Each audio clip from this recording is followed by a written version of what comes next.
Well, it's official. Another communist strongman is dead, Hugo Chavez, after battling cancer for the last few years. And compared to Kim Jong-un, the third-generation hereditary dictator who just took the throne from his father, Kim Jong-il, yes, he was a nice guy.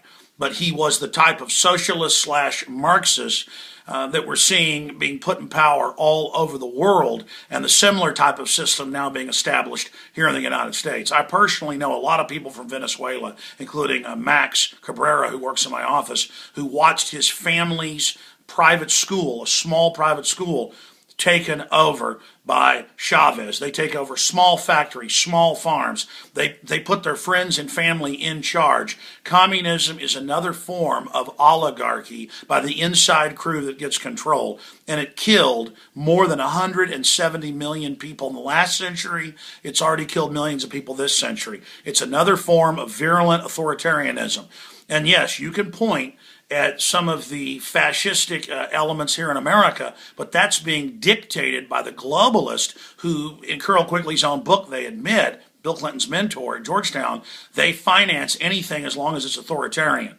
And so when Michael Moore and all the rest of these people, Sean Penn, who I've talked to and met a few times, who seems like a smart guy, sit there and endorse Chavez because he personally is a nice guy, I want to explain something to you. Albert Speer, who was the big architect and helped design the Autobahns and so much more in Nazi Germany, who later became the interior minister, he was one of the only people not convicted at Nuremberg. And he said, look, when the devil puts their arm around you and is nice to you, you don't know it's the devil. And so he was one of the only people not convicted at Nuremberg. But the point is that won't work anymore. Just because Chavez is nice to you, or Fidel Castro is nice to you, or Stalin was nice to some people, they're still absolute tyrants who create command and control systems. And so the fake right-wing fascist globalist can point at Chavez and say, look at what a tyrant he is. But Chavez can point at them and say, look what tyrants they are.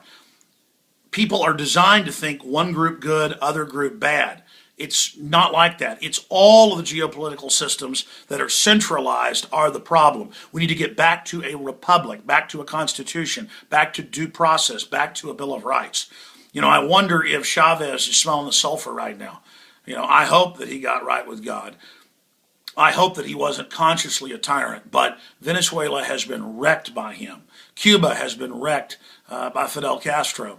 And no one can deny that communism is not the answer to corporate fascism. In fact, the globalists on record put Mao Zedong, the greatest mass murderer in history, in power in 1949 in China. And our own CIA declassified that 15 years ago. So the point is, there's a more sophisticated situation going on here. And I'm going to shoot a video very soon dealing with Dennis Rodman 4 or 5 days ago, getting back from North Korea, and the disgusting spectacle of one of the most murderous regimes in history, per capita, killing millions of its own population, being basically laughed at in our media when Dennis Rodman, the loser, went there. It's not funny. It's a disgusting demonstration of evil, and it turns evil into a joke. And so many yuppies think Kim Jong-un and North Korea is funny, and the fake crying's funny. It's not funny.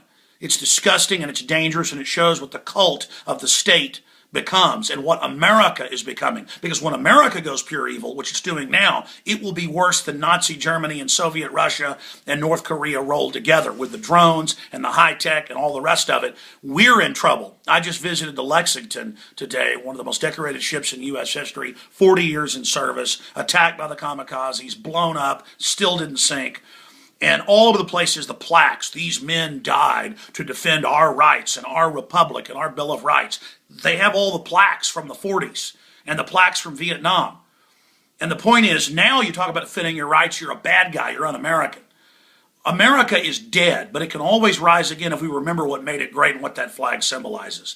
So Chavez is dead now, and everybody's celebrating, okay? Fine. I hope Venezuela doesn't just fall into deeper communist tyranny with his replacement. But the issue is we have our own tyranny here at home as well.